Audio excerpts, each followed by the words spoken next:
দেশের বিভিন্ন অঞ্চলে গ্যাসের যে চাপ কমে গিয়েছিল সেই চাপ আবার বৃদ্ধি পেয়েছে।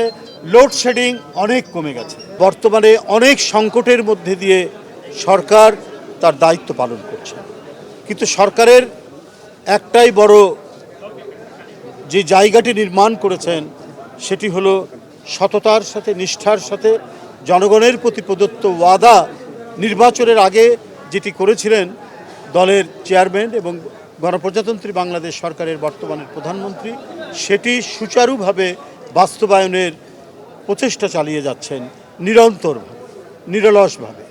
এবং এই প্রচেষ্টা দৃশ্যমান, আপনারা সবাই দেখছেন। কিছু কিছু সংকট হয়েছে বিভিন্ন কারণেই, সেটার জন্য সরকার বা অন্য কোনো কিছু দায়ী নয়।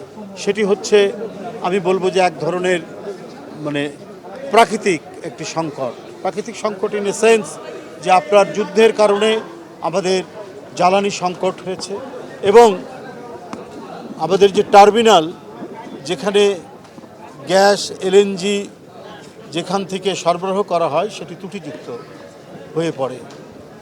সেই কারণে এখন গ্যাসের চাপ কমে গেছিল কয়েকদিন এবং বিভিন্ন এলাকার কল কারখানা বন্ধ থেকেছে এবং বাড়িতে বাড়িতে চুলা জ্বালানোর ক্ষেত্রেও সেখানে তৈরি হয়েছে সংকট। বন্ধুরা, আপনারা জানেন ইতিমধ্যে গত পরশুদিন আমাদের যে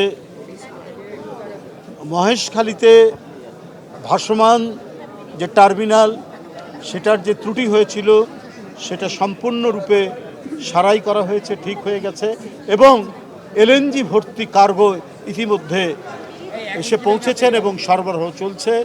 আপনারা জানেন দেশের বিভিন্ন অঞ্চলে গ্যাসের যে চাপ কমে গিয়েছিল সেই চাপ আবার বৃদ্ধি পেয়েছে। লোডশেডিং অনেক কমে গেছে। তা আমি যেটি বলেছি, একটি সরকারের আন্তরিকতা থাকলে এবং জনকল্যাণে মনোনিবেশ করলে সেই সরকার সফল হয়।